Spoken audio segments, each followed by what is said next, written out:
Good morning, students. This is your sixth chapter, The Doctor's Word by R.K. Narayan. ਸੋ ਮਤਲਬ ਆਪਾਂ ਹੁਣ introduction read ਕਰਿਆ ਕਰਾਂਗੇ ਹਰ ਇੱਕ chapter the. R.K. Narayan was born in Madras ਵਿੱਚ birth ਹੋਇਆ ਸੀਗਾ, south India in 1906. He got his education at Maharaja's College in Mansouri, where his father was a professor. He struggled to earn his living out of the small money he got by writing stories and essays for various newspapers. ਉਹਦੇ father ਕੀ ਸੀਗੇ, ਮਤਲਬ ਇੱਕ professor ਸੀਗੇ। ਮਤਲਬ ਉਹਨੇ ਆਪਣੀਆਂ stories ਨੂੰ cell ਕਰਕੇ ਮਨੀ ਅਰਨ ਕਰਨੀ ਸਟਾਰਟ ਕਰਤੀ ਸੀ। But it all changed when the draft of his first novel based on Malgudi days.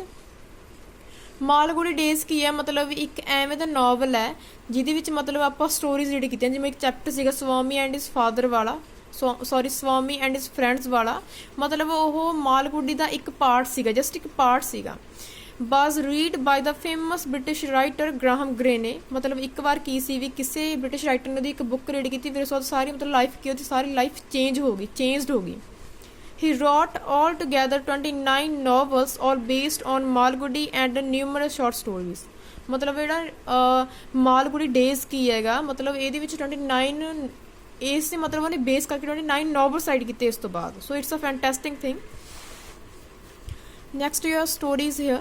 Dr. Raman is a major character in R.K. Narayan's Malgudi Days. Dr. Raman was a very experienced, competent doctor, but people came to him only when the patient's condition was very serious. Another reason was that his visiting fee was quite high. ਉਹਦੀ ਮਤਲਬ ਥੋੜੀ fees ਕੇ ਕਾਫੀ ਥੋੜੀ high ਹੈ, high level ਦਾ person. It means obviously fees ਵਧੀਆ ਹੀ ਲਊਗਾ, ਜ਼ਿਆਦਾ ਹੀ ਲਊਗਾ। People also avoided the fact that the time had come to call in Dr. Raman। ਮਤਲਬ ਲੋਕ ਕੀ ਸੀ ਉਹਨੂੰ ਬਿਲਕੁਲ ਟਾਈਮ 'ਤੇ ਬੁਲਾਉਂਦੇ ਹੁੰਦੇ ਸੀ ਉਹਨੂੰ। Doctor Raman never tried to hide the true condition of the patient. Doctor Raman ਮਤਲਬ ਕੀ ਸੀ, ਉਹ ਕਦੇ ਵੀ ਕੋਸ਼ਿਸ਼ ਨਹੀਂ ਸੀ ਕਰਦਾ ਮਤਲਬ ਉਹ ਪੇਸ਼ੈਂਟ ਦੀ ਟਰੂ ਕੰਡੀਸ਼ਨ ਉਹਨੂੰ ਹਾਈਡ ਕਰਕੇ ਰੱਖੇ ਆਪਣੇ ਕੋਲ। ਕਈ ਵਾਰ ਡਾਕਟਰ ਕਹਿ ਨਹੀਂ ਦਿੰਦੇ ਹੁੰਦੇ ਵੀ ਆਲ ਇਜ਼ ਵੈਲ, ਮਤਲਬ ਵੀ ਪਰ ਆਲ ਇਜ਼ ਨਾਟ ਵੈਲ, ਅਤੇ ਉਹ ਕਦੇ ਵੀ ਕੁਛ ਵਧੀਆ ਨਹੀਂ ਹੁੰਦਾ। ਕਈ ਵਾਰ ਡਾਕਟਰ ਸਿਰਫ ਵੈਸੇ ਹੀ ਮਤਲਬ ਪਰਸਨ ਨੂੰ ਹੋਪ ਦੇਣ ਲਈ ਕਹਿ ਦਿੰਦੇ ਹੁੰਦੇ ਨੇ। He always told the patients relative the truth. He didn't believe that giving false hope to the patient could ever save his life who was sure to die। ਉਹਦਾ ਮਤਲਬ ਕੀ ਬਲੀਵ ਸੀਗਾ ਵੀ ਫਾਲਸ ਹੋਪ ਦੇਣ ਦਾ ਕੋਈ ਫਾਇਦਾ ਨਹੀਂ ਹੁੰਦਾ ਕਿਸੇ ਵੀ patient ਨੂੰ, ਕਿਸੇ ਵੀ ਮਰੀਜ਼ ਨੂੰ। ਬਟ ਵੀ ਉਹ ਪਤਾ ਹੀ ਹੈ ਜੇ ਸ਼ੋਰ ਹੈ ਤਾਂ ਮਤਲਬ ਡਾਈ ਹੀ ਹੋਊਗਾ। But if he saw even the slightest ray of hope, he would at once start the treatment and very often he would save the patient's life। ਜੇ ਮਤਲਬ ਉਹਨੂੰ ਥੋੜ੍ਹੀ ਜਿਹੀ ਵੀ ਘਰੇ ਦਿਖਦੀ ਸੀ ਵੀ ਹਾਂ ਵੀ ਇਹ ਪਰਸਨ ਠੀਕ ਹੋ ਸਕਦਾ ਹੈਗਾ, ਮਤਲਬ ਤਾਂ ਉਹ ਆਪਣੀ ਪੂਰਾ ਟ੍ਰੀਟਮੈਂਟ ਸ਼ੁਰੂ ਕਰਦਾ ਸੀ ਡੈਟ ਟਾਈਮ ਵੀ ਹਾਂ ਵੀ ਉਹ ਉਹਨੂੰ ਬਚਾਉਣ ਲਈ ਸਭ ਕੁਛ ਕਰਦਾ ਸੀਗਾ। He had a friend Gopal, ਉਹਦਾ ਇੱਕ ਦੋਸਤ ਸੀਗਾ Gopal. Their friendship stood well over 40 years।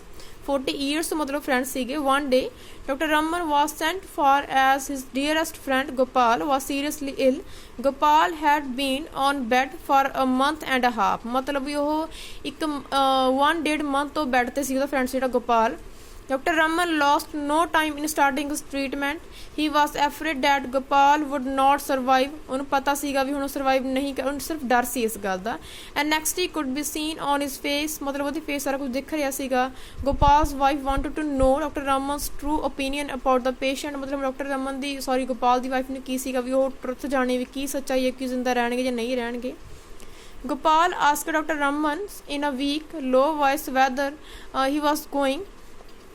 Gopal ਮਤਲਬ ਉਹਨੂੰ ਪੁੱਛ ਰਿਹਾ ਸੀਗਾ ਵੀ ਉਹ ਇੰਨਾ ਵੀਕ ਕਿਉਂ ਹੋ ਰਿਹਾ ਹੈ, ਉਹਦੀ ਆਵਾਜ਼ ਇੰਨੀ ਮਤਲਬ ਲੋ ਕਿਉਂ ਹੋ ਰਹੀ ਹੈ। Gopal was keen to know doctor Raman's opinion because he wanted to sign the will if he was going to die. ਮਤਲਬ ਹੁਣ ਉਹ ਬਿਲਕੁਲ ਕੀਨ ਸੀਗਾ, ਮਤਲਬ ਉਹਦੇ 'ਚ ਕਾਫੀ ਕਰੋਸਿਟੀ ਸੀ ਜਾਣਨ ਦੇ ਲਈ ਕਿ ਉਹ ਲਿਵ ਕਰੇਗਾ ਜਾਂ ਫਿਰ ਉਹ ਡਾਈ ਹੋਏਗਾ, ਤਾਂ ਕਿ ਮਤਲਬ ਆਪਣੀ ਵਿਲ ਹੈ ਜਿਹੜੀ ਉਹਦੀ ਵਸੀਅਤ ਉੱਤੇ ਉਹ ਸਾਈਨ ਕਰਕੇ ਜਾ ਸਕੇ। If he died without signing the will, ਵੀ ਜੇ ਉਹ ਪਹਿਲਾਂ ਹੀ ਮਰ ਗਿਆ ਬਿਨਾਂ ਸਾਈਨ ਕਰੇ ਵਿਲ 'ਤੇ, there wood B trouble for his family in respect of his property। ਤਾਂ ਕਹਿੰਦਾ ਵੀ ਕਾਫੀ ਮੁਸੀਬਤ ਹੋ ਸਕਦੀ ਹੈ ਮੇਰੀ ਫੈਮਿਲੀ ਨੂੰ ਪ੍ਰੋਪਰਟੀ ਲੈਣ ਦੇ ਵਿੱਚ। The doctor knew that there were low chances of Gopal's survival। ਮਤਲਬ ਉਹ ਕਹਿੰਦਾ ਸੀ ਵੀ ਹੁਣ ਜੀ ਬਿਲਕੁਲ ਇਹ ਮੌਤ ਦੇ ਕਿਨਾਰੇ 'ਤੇ ਜਾ ਰਹੇ ਹੈ, ਉਹਨੂੰ ਪਤਾ ਹੀ ਸੀਗਾ। He was in a fix, ਮਤਲਬ ਹੁਣ ਉਹਦਾ ਟਾਈਮ ਵੀ ਫਿਕਸ ਹੀ ਹੋ ਚੁੱਕਿਆ ਹੈ। If he told Gopal the truth, the latter might collapse at once। ਉਹ ਕਹਿੰਦਾ ਵੀ ਜੇ ਉਹਨੂੰ ਦੱਸ ਤਾਂ ਸਾਰਾ ਕੁਛ ਟੁੱਟ ਜਾਵੇਗਾ। So he decided to hide the truth. ਮਤਲਬ ਫਿਰ ਕਹਿੰਦੇ ਡਿਸਾਈਡ ਕਰ ਲਿਆ ਵੀ ਮੈਂ ਇਹਨੂੰ ਟਰੁੱਥ ਨਹੀਂ ਦੱਸਾਂਗਾ, ਮੈਂ ਮਤਲਬ ਮੈਂ छुपा के रखांगा। For the first time in his life he was doing a piece of acting before Gopal, मतलब उन्हें अपनी जिंदगी पहली बार अपने फ्रेंड दे के सिर्फ कली एक्टिंग की। He assured him that he was going to live, वो कहता भी नहीं ਉਹ ਹੁਣ ਆਪਣੀ ਜ਼ਿੰਦਗੀ ਜੀਣ ਲਈ ਹੀ ਜਾ ਰਿਹਾ ਹੈ। Since the doctor was known for his truthfulness, but ਕੀ ਸੀ ਵੀ ਡਾਕਟਰ ਨੂੰ ਪਤਾ ਸੀ ਵੀ ਕੀ ਹੋਊਗਾ। ਗੋਪਾਲ ਫੈਲਟ ਗ੍ਰੇਟਲੀ ਰਿਲੀਵਡ, ਮਤਲਬ ਗੋਪਾਲ ਨੇ ਥੋੜਾ ਜਿਹਾ ਰਿਲੀਵ ਫੀਲ ਕੀਤਾ। Doctor Raman told his assistant at the clinic that Gopal might die any time after midnight, but doctor Raman's word worked wonders. Doctor Raman ਨੇ ਆਪਣੇ ਅਸਿਸਟੈਂਟ ਨੂੰ ਕਿਹਾ ਕਿ ਗੋਪਾਲ ਕਿਸੇ ਵੀ ਟਾਈਮ ਅੱਧੀ ਰਾਤ ਨੂੰ ਵੀ ਮਰ ਸਕਦਾ ਹੈ, ਬਟ ਉਹਦੇ ਵਰਡਸ ਨੇ ਉਹਨੂੰ ਇੱਕ ਵੰਡਰ ਕੀਤਾ, ਮਤਲਬ ਕੁਛ ਚਮਤਕਾਰ ਹੋਇਆ।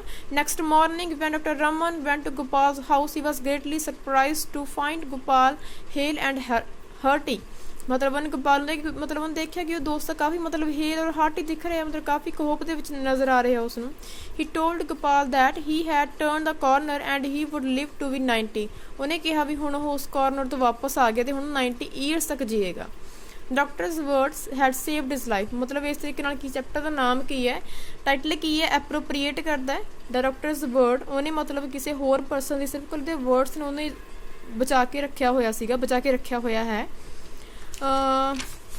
ਇਨ this chapter you have to learn just one question, draw character sketch of doctor Raman.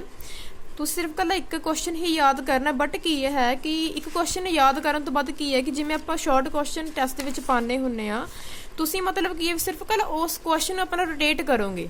ਜਿਵੇਂ ਹੁਣ ਮੰਨ ਲਓ ਵੀ ਤੁਹਾਨੂੰ ਕੁਐਸਚਨ ਆ ਰਿਹਾ ਥੀਮ ਆਫ ਦ ਸਟੋਰੀ, ਤਾਂ ਤੁਸੀਂ ਉਸ ਅਕੋਰਡਿੰਗ ਰਾਈਟ ਕਰੋਗੇ ਆਪਣਾ ਟਾਈਟਲ, ਕੀ ਟਾਈਟਲ ਐਪਰੋਪ੍ਰੀਏਟ ਹੈਗਾ ਜਾਂ ਫਿਰ ਨਹੀਂ, ਫਿਰ ਤੁਸੀਂ ਆਪਣਾ ਉਸ ਤਰੀਕੇ ਨਾਲ ਰਾਈਟ ਕਰੋਗੇ। ਜਿਵੇਂ ਹੁਣ ਮੰਨ ਲਓ ਆਪਾਂ ਕੋਈ ਕੁਐਸਚਨ ਯਾਦ ਕਰ ਲਿਆ, ਕੁਐਸਚਨ ਦੇ ਵਿੱਚ ਕੀ ਆਪਾਂ ਥੀਮ ਜਸਟ ਰਾਈਟ ਕਰ ਰਹੇ ਹਾਂਗੇ, ਥੀਮ ਵਿੱਚ ਆਪਾਂ ਸਿਰਫ ਇਕੱਲੀ ਰਾਈਟਰ ਬਾਰੇ ਥੋੜਾ ਮੋਟਾ ਲਿਖ ਸਕਦੇ ਹੁੰਦੇ ਆ। What is the name of this chapter and who is writer of this chapter, name ਲਿਖਾਂਗੇ ਆਪਾਂ ਚੈਪਟਰ ਦਾ, ਰਾਈਟਰ ਦਾ ਨੇਮ ਲਿਖਾਂਗੇ। ਐਂਡ ਦੈਨ ਆਪਾਂ ਕਿਸ ਟੌਪਿਕ 'ਤੇ ਗੱਲ ਕੀਤੀ ਹੈ, ਆਪਾਂ ਸਿਰਫ ਇਕੱਲੇ ਇਹਦੇ ਵਿੱਚ ਓਪੀਨੀਅਨ ਦੀ ਗੱਲ ਕੀਤੀ ਹੈ ਵੀ ਓਪੀਨੀਅਨ ਕੀ ਸੀ ਡਾਕਟਰ ਦਾ, ਤੇ ਮਤਲਬ ਥੀਮ ਕੀ ਸੀਗਾ ਵੀ ਸਿਰਫ ਉਹਦੇ ਲਾਸਟ ਵਰਡ ਸੀ ਜਿਹੜੇ, ਸਿਰਫ ਉਹਦੇ ਜਿਹੜੇ ਡਾਕਟਰ ਦੇ ਜਿਹੜੇ ਵਰਡ ਸੀਗੇ ਸਿਰਫ ਉਹਨੇ ਹੀ ਪੇਸ਼ੈਂਟਸ ਨੂੰ ਬਚਾਇਆ ਸੀਗਾ। ਇਹ ਤੁਹਾਡਾ ਥੀਮ ਵਾਲਾ ਪੈਰਾ ਹੋ ਗਿਆ, ਠੀਕ ਹੈ। ਨੈਕਸਟ ਫਿਰ ਤੁਸੀਂ ਸਿਰਫ ਇਕੱਲਾ ਕਰੈਕਟਰ ਸਕੈਚ ਲਿਖੋਗੇ ਡਾਕਟਰ ਰਮਨ ਦਾ, ਕਿ ਮੇਨਲੀ ਸਿਰਫ ਇੱਕ ਹੀ ਕਰੈਕਟਰ ਦੇ ਵਿੱਚ ਕੰਮ ਕਰ ਰਿਹਾ ਹੈ, ਤਾਂ ਤੁਸੀਂ ਉਹਨੂੰ ਹੀ ਲਿਖੋਗੇ। So thanks, have a nice day, and you can read this chapter in your own language, in your own taste, and from anywhere. Thanks, have a nice day.